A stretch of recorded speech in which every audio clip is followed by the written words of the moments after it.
Welcome to everyone who's joining in today. We're super Yes. excited to have this conversation, have people part of the conversation, dropping in their questions, and trying to answer it as best to our ability as possible.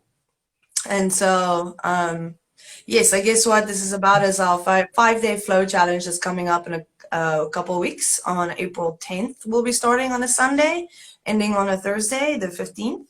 So nice 5 days. And each day we'll be doing something a little different, but all along the ways of flow. Yeah, absolutely. Um, so what we've done is we decided we were initially going to do this challenge this week, but we decided that we were getting a lot of questions and had a lot of people come in and have they're curious about what the challenge is, what it's supposed to look like, and we've just decided that it was better to push it out a couple weeks and answer some of your questions, kind of get to know each other and figure out, what our roles are in this challenge. So really happy to finally be able to, come together and share our views and what we are experiencing together. So yeah, super For excited sure. about it. Yeah, Uh-oh. definitely. So I already have a little list of questions, but for anyone who has joined us, if you have a question about flow that's been like biting at you or egging you on, like what is flow, how can I get, or anything along those lines, please put that in the comments so that we can answer those questions for you as well. But we have a little list here to go through it. So maybe just a quick little background on us as people join in on the live. I've been hooping for a little bit over 10 years. I perform and I teach and I love it. I also work with kids and it's just super fabulous. What brought me to this is I have a history of depression and I've always asked myself what is flow because I felt like there's this answer to feeling so icky because it always made me happy. And that question took me down some interesting rabbit holes of research, science, and even like, the offshoot stuff. But Yeah. yeah, Tara, the floor Uh, is yours. okay. I was just actually just checking in. I did have somebody message me who was in here in a second and said that we were cutting out a little bit. So I Okay, wanted to just kind of like make sure everything is good on my end as far as okay. like, um, okay, but it looks good. I see you good. Do you see me good? Do you notice any kind of hiccups there? No, I see you pretty good. I mean, sometimes you're a little pixelated, but it's not like a whole lot. Okay, Yeah. all right. Then we're just going to go into it. So, my name is Yes. Tara, and I started hula hooping 10 years ago as well. And it started off as something that I needed. I just needed something for myself. I was at a really kind of rough time in my life. I was in my early 20s and the whole world was ending, so I needed something for myself. And I saw a girl on Facebook hula hooping around her knees, and I was like, that is the coolest thing I've ever seen in my life. And I instantly bought a hula hoop, and I have been self-taught ever since. I spent the first 4 years just like by myself in my backyard and with my big giant hula hoop. And what I noticed during that period of time was that the hula hoop helped me come back to myself. It helped me to process emotions. It helped me to regulate my emotions in a way that I had never been able to do before. So I always found myself coming back to it. Like if I was working anytime, I would hula hoop for 2 hours a day at one point in time. And it was just something that I did to take care of myself. And throughout my whole hula hoop journey, it's never been about flow. It's always been about feeling good. It's always been about doing something that I know can make me feel good in an instant and just continuing to do that because that was ultimately my goal was just to feel better. And as I've gone through, I've noticed that it's flow that helps me step out of my mind, step out of the chaos, and come into myself and feel complete and feel whole and feel loved and feel like I belonged. Like all of those feelings happened in flow. So when Otillia reached out to me, I'm kind of fast forwarding a little bit because I've always been very intentional about my flow. I've been very intentional about the work that I do. And Otillia reached out to me and was like, I want to work with you. I don't know how I want to work with you, but I want to work with you because we have two completely different perspectives on flow. And we decided, why not just come together and share what we know and see what happens. And what we've been able to do is come up with kind of a structure, a plan, a way of execution to help you step into flow. And we can access it from two different angles, no matter what kind of hula hooper you are. You can't, or flow artist. I put hula hooper just because that's what it is, but any kind of person, if you're a hula hooper or you're a flow artist or you're a dancer or you're a painter or whatever it is that you do to step into flow, this will help you because it's not a trick-based challenge. It's definitely a challenge that's going to help you to understand what flow is and how to embody it for yourself. So that's my little spiel. Oh, no, I love it. And I think it's interesting because we both were experiencing this phenomenon called flow, but yet we both did it on a sub level, we were doing it for the same reasons, but we were coming at a different perspective. And I think that's like the most important part, that how people kind of even more like dive deep into like what that is. So let's Yeah. talk a little bit about some of the questions that came up. And I think this is a Yeah. really, really good one. I love talking about this one. What are the key transitional tricks for optimum flow? Okay, I love this I want to question. hear your perspective on this so much. Okay, great. So, sorry to break it to you. There are no transitional tricks, certain tricks. There aren't like A, B, and C is going to be my transitional tricks and then I'm done. No, no, no, no, no. The problem is that in our society, because we have everything separated, like this trick is over here and that trick is over there, and they won't go together. That's because they're so different from each other, right? And that is the wrong perspective. We need to think about it like water. Water flows in and out of each other all the time. There's thousands, gazillion droplets, and they're not saying like, hey, I'm a droplet and you're a droplet, we can't be together. They just like flow in and out of each other. And so we just need to find that opening between the tricks when we transition of how they flow into each other. So we're basically building a giant 3D puzzle that can interconnect with each other when you start building the knowledge of it, if that makes any sense. So instead of having Yeah. this flat view, like trick, trick, trick, trick, you turn it into a big giant ball where they can like interconnect and cross paths to each other. And that's really how you build a ball of flow. So, sorry, no certain trick. All the tricks are transitional trick. Every trick is a transition. I love that perspective because somewhere along the lines I was taught, because I'm not a very, like, I have my tricks that I do, but when I'm doing them, when I'm flowing and I'm in the moment, I don't think about my tricks. Like, I don't think about what I'm doing. I think about how I'm feeling, like tactically how the hoop feels on my body and how I can continue to move with it. Like you talk about how water just flows. Like my tricks, I don't remember who, like it just rings through, like Deanne Love, I think, said this. And I think it's just really true. It's like the ending of one trick can be the beginning of another trick. And that's how we create a flow. You just have to understand the starting and ending points of a trick, and then just being able to know that you can put these two together.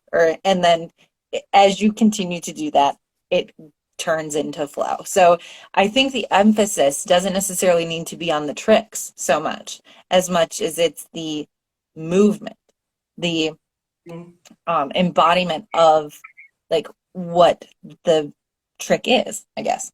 That's how I want to put it. Yeah, oh, for sure. I mean, I took a class with Bab Robinson like a few years ago at Hoop Camp, and Love her. I love her. I know, dude. She's so amazing, like so funny too, great sense of humor. But she was doing a combo class, and she said something that stuck with me to this day: is you need to have an exit strategy. And I think you know, if you like the trick goes wrong, you go with that mistake. That is your extra strategy, going with that mistake and seeing what it does to enter the other thing, is really going to help. So I kind of want to add on that. Have an exit strategy and have an entering strategy, because after a while, all the different exits and all the different entrances, they will just naturally connect because you're already building that puzzle for it. So Yeah. thank you, Oh, I Babs, and love thank that. you, That's so Diane, cool. So good. for all the beautiful information they've given us. Okay, let's see here. Another Well, I question. want to, before Oh, we jump off of the tricks really quickly, okay. I want Yeah. to, so I posted on Facebook, I was asking some questions in some flow groups, and something that I noticed kind of in the entirety of the responses is this disconnection between, there's some of us that think about flow from like moving from the heart, being who you are, experiencing that essence. And then there's other people who look at flow as like a tactical process, you know, Yeah. having this like, oh, I'm only in flow because I'm hula hooping and performing and I have the attention of other people. Like that's the view of it. But for me, flow is not, all I have to do is pick up my hula hoop and I can be in flow because I don't put any kind of like lines on it. I don't put any like rules to my flow. Flow just is just movement. What are your thoughts on that? Like the two perspectives that I found in flow. I think it's a valid point because it's like yin and yang. We need the two to balance each other, right? If I didn't have any technical background or nothing, like being able to pick up a hoop, let's say, then I won't be able to flow, right? Because it won't Yeah. exist. And the vice versa. If I didn't have any heart or intention, those tricks up here, I won't be able to complete them because I wouldn't be able to logically put them together. So the two needs to balance each other. And what we find is that we kind of push to the one side depending on how we are personally. Like you push to the more heartfelt side. Some people, performers especially, will push more to the technical side, but it doesn't mean that they don't have heart behind it either. Yeah. It's really an individual person by person basis, but we need to find the balance because the both can't live without each other. It's like darkness and light. I mean, darkness and light, everything in between is the rainbow. So Yes. if I don't have this one or that Love one, that. I can't have a beautiful rainbow. So Yes.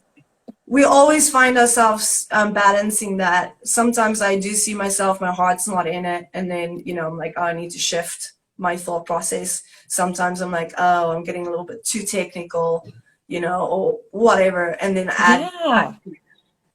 So, I This person commented and it really kind of resonated with me because it was like flow is a complete disconnection from my reality. I yeah. stop thinking and start acting. Often I don't remember entering the flow state and I become too aware. When I become too aware that I'm in the flow state, I lose it. I lose the flow state. I'm losing you. Hold on. Nope, it's not me. Let me pop. Whoop. Sorry, you're buffering. I don't know if I'm buffering or if you're buffering. You were doing it too. We were making it work again. We're like, no technology, help us out. It's funny because I was like, you're going like this. And then you come on the screen and you're going like this. That's so funny. Anyway. Okay, wait, Oh, wait, wait. yeah, I was just talking about how if you're focusing on flow, if you're in flow and then you're like, oh, I'm in flow, you like fall out of flow really quickly. Like Oh, yeah. that awareness of being in flow is really like opposite of what you're looking for in the flow. Like Yeah. I thought that was a really interesting point. No, and I think it's true because that's a part of about setting an intention and like, oh, I'm going to set an intention to flow today. But when you're like thinking about it when you're going out, that is not necessarily the way to do it. The way to do it instead is to have a strategy to have that outcome instead of like just thinking about that one intention. So Yeah. I think really the difference where people get lost when it comes to having an attention to something, because you still need to put steps out to have that outcome without overthinking it. So it's Yeah. like, Yeah. it's I like really kind of love weird. that because I've realized that everyone operates differently. So just because I do something one way or you do something one way doesn't mean that that's how it is, right? So for me, in my perspective, I every time I get into flow, I'm never like I always go with just I just want to move. I just want to move. I just want to feel good. Where I know that we have talked about how you have your method. You have the like first you I don't know which way it is, but like you separate your drills, you separate your practice, you allow yourself the time to free flow before you commit to that um function or whatever it Yep. is that I'm trying to get to. It's like Yeah. you don't say you allow the time for flow. Like your body has developed that memory to like now I can flow. Yeah. And that's Well, I important. mean, and this is based off of what flow artists base flow art from, right? It's Mihai Csikszentmihalyi's study on flow.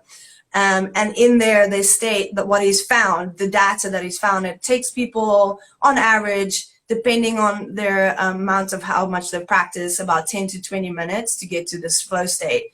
Yeah. So now we're coming back to that intention and strategy. Now I'm taking that information and I'm going to make it a strategy. So those first 20 minutes or whatever, I should not be focusing on flow. Instead, I'm focusing on prepping my body and my mind to go into that state by Yeah. doing exercises and like meditating and stuff. So Yeah. that's really what I feel like this whole challenge is going to do. It's going to take all the raw data that's like around us all the time that we don't know what to do with, and it's just going to kind of bring it into understanding of what it is. Because honestly, if someone was out there teaching this information when I was starting out, I probably would have progressed a lot faster, and I probably would have just like been a lot further along. And so I think part of why we created is to help people further along when the Yeah. troubles that they have. And the main question that always asked, what is flow, doesn't get answered by anybody, really. I mean, there are people, I'm not saying there's not, but I just feel like there's not really anybody that I can turn to and say like, hey, A, B, C, D questions and give all the answers to that. Excuse me. Yeah. Maybe I said something wrong. I think what is really important in this is that we there is like we know that there's an answer, but it's articulating it. It's being able to say this is the problem or like this is the solution to your problem. Here you go. Like I think because Yeah. flow is so individual and so Yeah. personal that it's really hard for people to be like this is flow. Yeah. But creating awareness, and I think that this is what we're trying to do with the challenge is creating awareness that flow is kind of evasive, like it not evasive, in elusive in the terms of it being like you can't really hold it, you can't really define it, you can't really understand it until you experience it. Yeah. But we can provide you with strategies to help you create the space and the intention to embody flow, to feel flow. So that's where I think that it's really it's good that what we're doing. But if you want to, we can answer another question. I know we've kind of been like drilling on the same No, question. no, So like I we love want it. to I think answer. Is there another question you want to bring up? no, no, this is good stuff because that's the truth, is that we are giving people space to find this answer, and it's a space that hasn't been created specifically, let's say, in every community out there. Like there are people out there that teach this within their own communities. And I feel like since we are a flow-based community, we need these people as well to help us learn these things. It might not be me, it might be someone else down the line, I don't know. But having that conversation and starting it now like we are, I think that's imperative to really help Yeah. others skyrocket in their practice. Because like you said earlier, once you experience it, it's a done deal. It just keeps happening and you keep going for it. And then you start searching for ways to take it outside of your life. So these strategies, not just inside of the hoop, they actually go outside of your life as well. It's like, Yeah. it's like starts spilling out and over. And this has been said by so many flow artists who've suffered from depression or addiction or anything like that. That's what they always say. It's, I found flow in this prop and now it just started going out into my life. And I think it's so interesting that that's happening. But yeah, let's move on to another question. Well, that started the whole thing of what you're talking about how it melts out into the world. Like that's the reason why I started talking about people and hula hoops for healing in terms of like using this practice, using this flow as a way to connect to yourself and start to like just fix yourself. Like take all the in energy work, we talk about how when you start to have your awakenings, you start to have your, you know, your healing sessions and things like that, you kind of open the door, all of your junk falls out onto the floor, and you have to go through and organize it. And sometimes that task is really scary and it's really overwhelming. And we don't know how to process it. We don't know what to do with it. So instead of sitting in your puddle of all of your crap and all of your stuff that you're doing, if you can just go hula hoop for a little while, give yourself a little bit of time, a little bit of patience, and do something that distracts your mind and distracts your body. It allows all of that stuff to kind of just fall in together. And I think that's the beauty of flow. And I think that's why I do what I do. And that's why I think creating this challenge has been really important, because it's helping people access this knowledge, this way of thinking. So yeah, we could jump on to another question. But before we do, I love what you said. Okay, like all the junk, like the visual of it, right? All the junk coming out and it's disorganized, and we need to organize it. Now, if we're thinking in an analytical mind, Yes. sorry for the word, but there's a lot of stuff. Like, how am I gonna like corral this?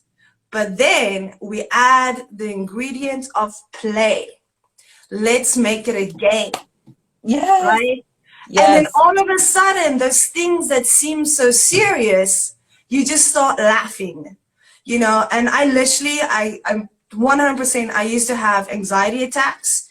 And when I really started applying theory, I started having laughing attacks. And I still do sometimes. Like, I just don't get that mad at shit anymore. I'm sorry. I get, once again, you're fine. You're fine.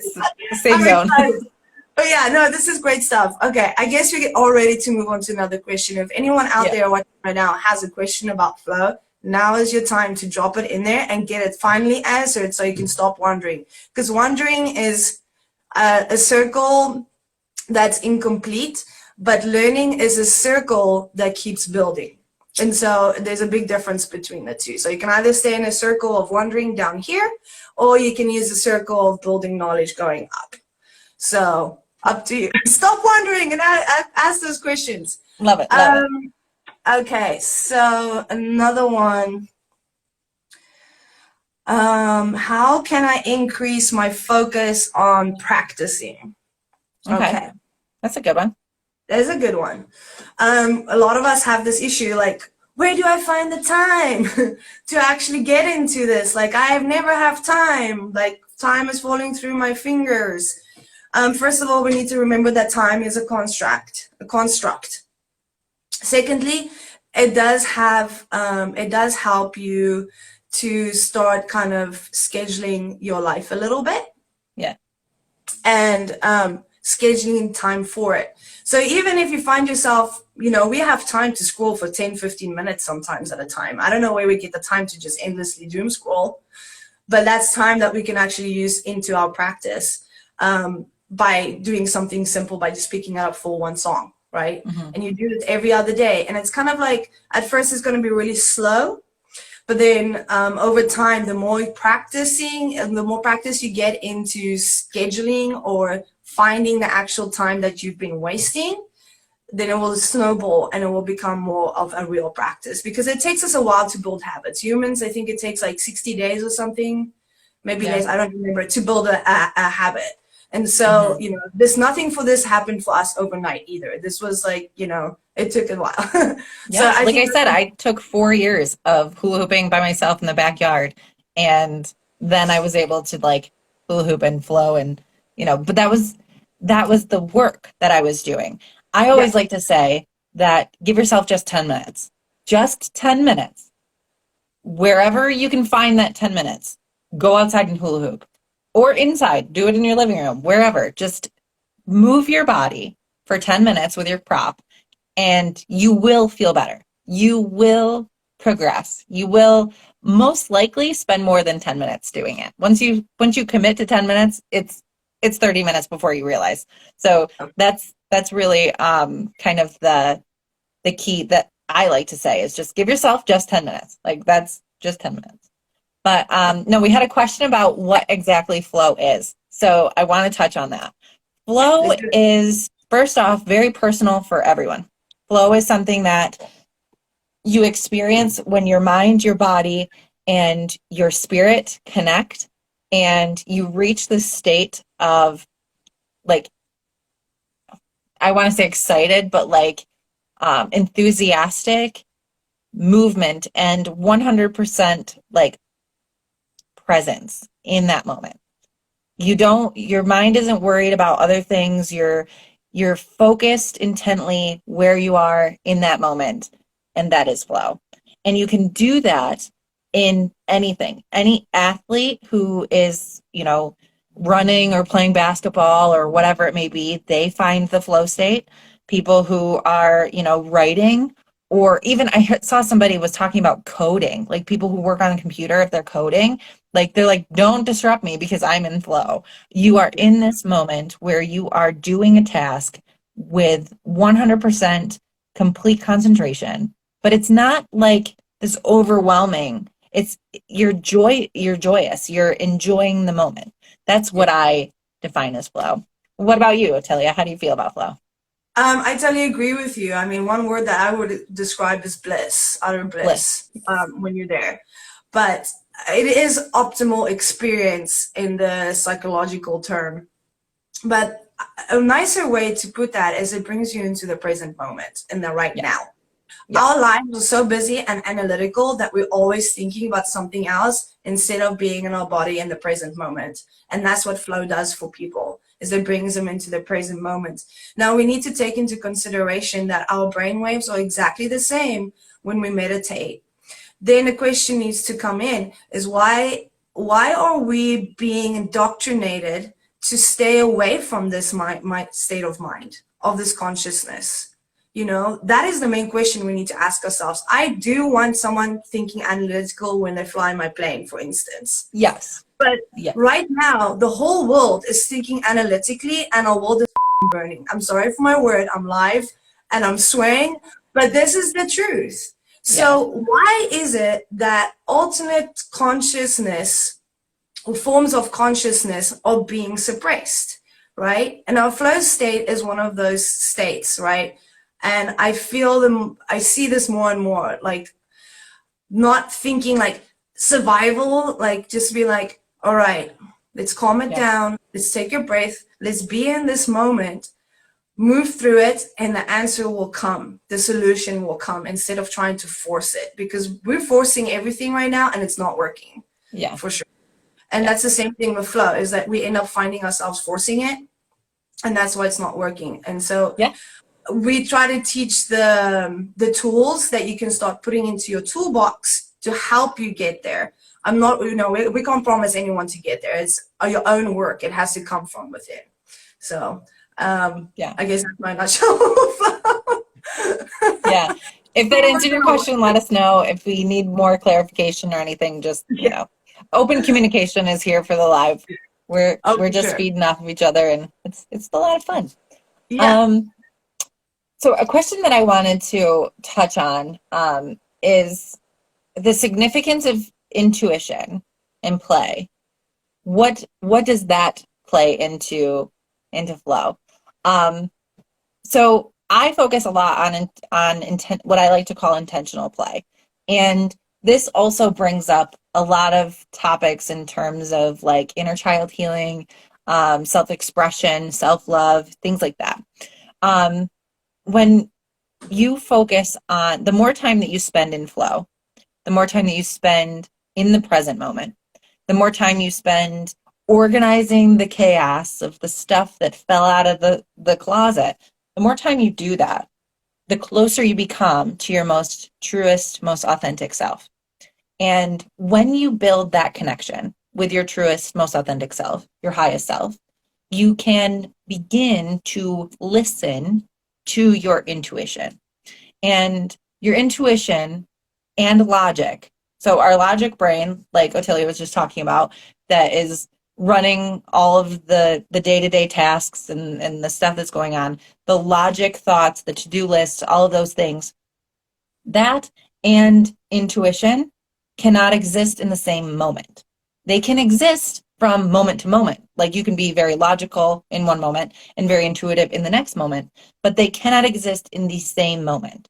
And the problem that happens is that we spend so much time in our analytical space that we don't give ourselves the time to reconnect to our intuition that allows us to connect to that deeper inner self and that meditative state, that flow state. We don't give that ourselves that that time. So what happens is we find that disconnection from our inner knowing, and it creates a disconnect in ourselves. So if we can spend time in flow, you allow yourself to reconnect to your intuition, your inner knowing, and you can begin to understand how and why things are happening and how and why things are working.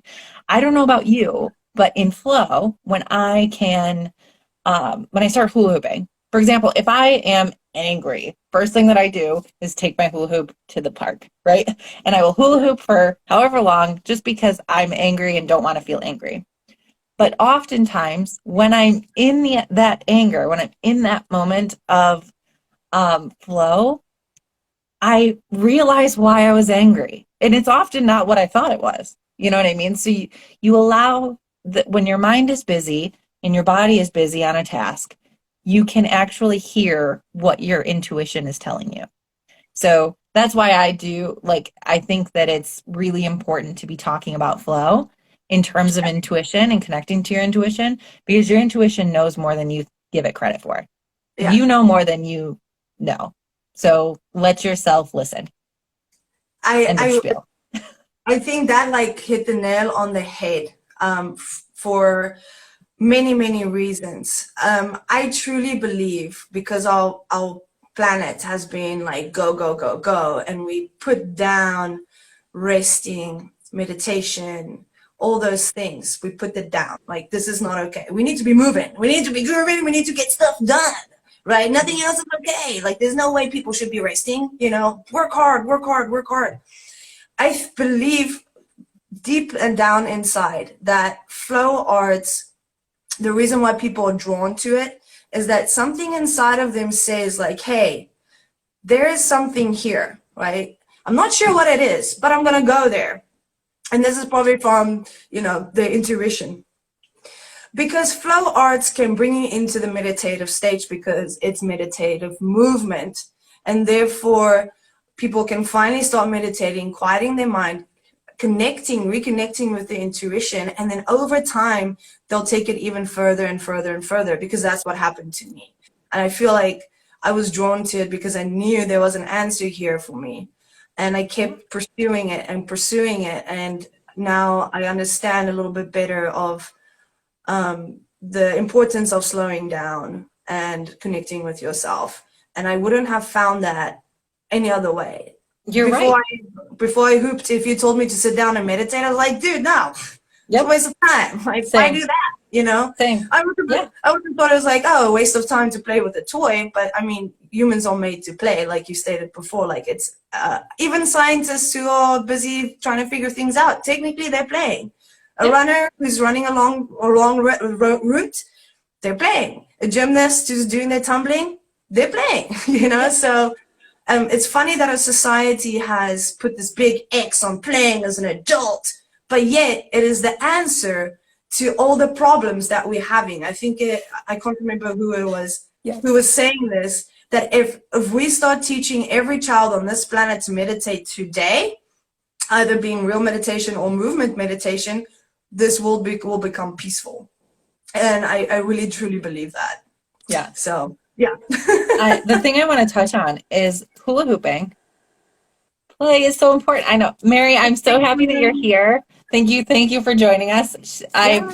have been connected to her with TikTok and Instagram and all kinds of stuff. I'm happy that you made it. Yeah.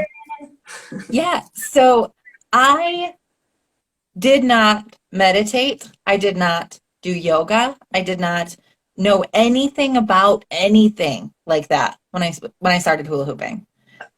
Hula hoops introduced me to yoga, which that's how kind of how it was. Hula hoops, yoga, meditation, um, energy work. When I started to understand um, that the space around me was being manipulated by my prop, and the fact that I could decide how I wanted to feel in any given moment, I knew that it had something to do, something was going on. And it opened the door for energy work. It opened the door for self-development, everything that I do is because I bought that hula hoop 10 years ago. And it's so like people talk about how like, oh, it's just a kid's toy and da da da. Like, it is not. My hula hoop that I bought 10 years ago, it sits right there. And I use it almost every single day because it is so important to me. It is such um, it's such a tool. It's such a sacred thing. Like there's no way that I could ever like give that hula hoop away. Like because that hula hoop means so much to me, but it's not only it's like I hold that hula hoop in my hand and I can feel its power. I can feel its intention. I can feel its purpose. And I don't know, maybe it's just me, but I can't. It's the best thing ever.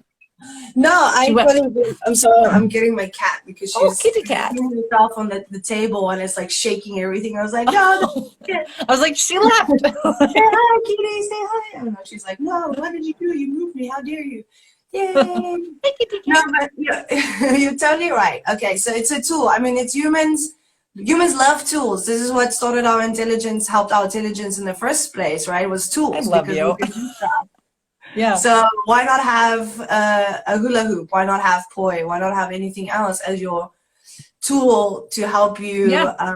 with your own energy around your body? Because quantum physics, it's real, it's existing, and we understand that, but yet it's still not being indoctrinated yet to people because they're still following Newtonian science, which is like we are a machine with cogs and wheels and that's it. No, everything is actually energy and everything has a vibration, and that this is now scientifically been proven. So if you don't believe us, please join us in the challenge because I'll be sharing all that information, all the different scientists and things that have brought us this information where they are bridging the gap between spirituality and science and saying the two can't exist without each other. And now we're coming full circle from what we talked about earlier, right? Which was the kind of yin and yang, the dark and the light, right? Yeah. That's coming together. And we're kind of, I feel like society is somewhat getting to that precipice where we like shedding all the stuff that doesn't matter anymore, taking actual information and then taking details from the past to help fill in the information that we help finding. And so finding the balance between the two and not being like like rigid like people have been, because that has not been working for us. When we are like over rigid, it's only been causing wars. It's only been causing distress. It's only been causing hurt. If we're too much on the science side, all the same list of things that can go wrong is going wrong. And so now we need to find that balance. And finally, science is giving people that facts that they need, that what they had inside of them, that they felt that they've been suppressing because society says to suppress it, can come out and be alive. And that's exactly what happened to me. Because I was love like, this. you know, I love this so much.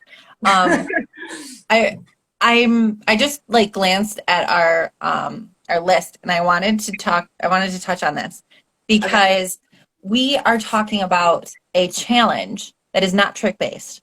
We are not going to be teaching tricks during this challenge. So how can we even call it a flow challenge? Like what are we doing then? Like, what does this have anything to do with it? If it doesn't have anything to do with tricks, then what the heck are we doing here? And I think that that's a really important question to ask because, or to answer, because we have a lot of people, there are people in here that aren't hula hoopers. So they don't need to be a hula hooper. You don't need to be a flow artist to be able to benefit from the information that we're giving here at this, during this challenge, because every single person in one way or another is trying to access flow or should be trying to access flow. So we're going to be providing tips and tricks to learn how to access flow no matter who you are, no matter what you do. And the science is real, the intuition, the interconnection, the focus on higher self, all of these things can be implemented into your regular everyday life and not necessarily in your flow. So where we talked about before how your flow like bleeds into your everyday life, this challenge is basically everyday life tips and tricks that you can implement and build on within your flow to help increase, optimize your flow, but also your life. So that's kind of our stance on that, at least my stance on that. What do you think? No, so yeah, definitely no tricks, but you can still take your trick knowledge and we'll have exercises where we can apply our trick knowledge in the process to find flow. And we'll do this on the last day. Both Taira and I will be going live and we'll be taking you through 2 physical exercises with your prop or no prop, whatever you prefer, to apply this information that we have learned in a practical way. For anyone who's like thirsty and already wants to know that stuff, I actually have a video on my YouTube channel called Structuring Your Practice, Your Hoop Practice. And in there, I kind of break down what my practice looks like. That doesn't mean it works for everybody, but how I like to set it up and what's helped me the most. And a lot of this was birthed from when I was really working on my mental state, when I was still having panic attacks and stuff, where I had to ground myself and bring myself into the present moment. So I hope that people can find that helpful. But in the challenge, we're really going to dive even deeper into it and find all that knowledge and put it together. So first 4 days, somewhat mostly knowledge-based with some practical exercises. Last day is putting it all together with a physical body. Yes. And so, yeah. In a nutshell. Great. Well said. Well said. Same to you. Yes. All right. So, yeah. I think we have time for one more question. Sure. I've been spinning for years. I'm in a rut. Will this program help me? Yes, actually it will. Yeah. The reason why is because it's not trick based. So it doesn't matter if you're a beginner, intermediate, advanced, OG, whichever one you are, this information will actually help you get you out of a rut, get you out of the plateau, or any time when you find yourself getting back in there again, you can come back to this information and reapply it, and it will help you kind of get out of that structure, that wall that's being created by your mind. You know, I can't hoop. So it's really a wall sometimes we create for ourselves, and it's just being able to break it down and push past it. And so these are just tools for the toolbox. Yeah. I want to put a focus definitely because I've been a hula hooper. You've been a hula hooper for 10 years. Yeah. And I still find myself in ruts. Or if you don't know what a flow rut is just like when you're feeling uninspired, you don't want to pick up your hula hoop, you don't really know, like you're not finding flow, you're just kind of like bummed out in your practice. Like that happens. It happens to us. It happened. Like I'm coming out of a flow rut. Like I have a really hard time because I live in New York State. So like 6 months out of the year, it's like cold and miserable. And I always am in a flow rut until now. Like, so every year. And this is helpful. These practices are helpful to get back into the swing of things. So whether you took some time away from your hula hoop because you had a baby, or you haven't hula hooped since you were a kid, or you hula hoop every single day. If you hula hoop every single day, you often find yourself in, it's not natural. It's not natural to be in a state of complete flow all of the time. It's not natural, like, because our lives are ebbs and flows. We have good days, we have bad days, and that's just life. And if you're flowing every single day, you're going to have good days and you're going to have bad days. And if you're finding yourself, feeling like you're having bad day after bad day, maybe some of these practices will help you to find that excitement, find that passion, be reignited into how you're feeling today, or like how you're feeling like motivated to move again. So it's definitely a way, like a tool that you can take no matter where you are on your spectrum. It's a tool that you can use to navigate your way out of that and into something better. Oh, for sure. So, Perfect. Great.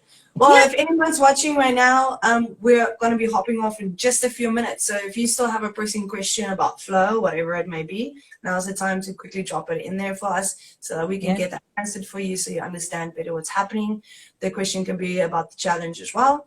But yeah, I think just to kind of keep the conversation going, we'll look at one more question. Well, I want to just say before we hop off, just to reiterate, we are doing an Embody Your Flow challenge. It starts April 10th so it's 5 days. It ends, I think, on the 14th, 10th, 11th, 12th, 13th, 14th. The first 2 days you'll be sitting with Otillia. She'll be talking to you about science-based technical skills and information that you will help to access flow. And then I will be taking the next 2 days. We're going to be connecting to your intuition, your higher self. We're going to be playing a little bit more and accessing a little bit more of an intuitive perspective of flow. And then on the 5th day, we're going to come together, show you two different ways to access flow. We'll be covering the same kind of thing, but in 2 different ways, and we'll be doing it together. So it'll be really exciting. If you want to sign up for the challenge, there is links all over on my Instagram. She's got it on her Instagram. You can find it on our Facebook page. There's a ton of information. You want to sign up. If you, for any reason, want to sign up, but you can't, you're feeling, you don't know about the financial commitment or however, we do have scholarship options available. So you can see that on the form. You can just fill that out. We will be notifying people the week prior to the launch of the challenge. You'll be notified whether or not you got the scholarship. But in the meantime, you can sign up at any time. The challenge will take place on our private Facebook page, and each day we'll be going live on Facebook, hopefully without all the problems that we had today. And so yeah, you can. Everything will take place there if you're interested. If you have any questions, you can contact me or Otillia. We'll be happy to answer any questions that you have. So that's my little spiel. Oh, for sure. No, definitely. It's great. And I kind of want to hop back to the whole scholarship thing, is because, a lot of this information is being kept, gatekeeper, whatever. Yeah. Through some financial means. So it is not available to everybody, or they have to shell out money that they might not have. And honestly, I'm getting tired of it, because the way society is just built is just, it's not healthy. And so that's why we want to have a scholarship, so that we can still give access to the people who really need it and who feel like they can't. And, there are so many programs out there currently that do not do this. And I think they are shooting themselves in the foot, because they're making tons of money off of everybody else. But, it's just coming back to that societal issue where we're leaving others behind due to their financial status. And this is our way to not be a part of that problem. So, yes. Yeah, just reiterate that. Great. All right. So, any more questions? So yummy. We're done. Yeah. This was so fun. I hope everyone got to glean a better understanding of what's happening, and will be joining us in just a couple of weeks. So we can dive into that heart, open it up, and get into our flow.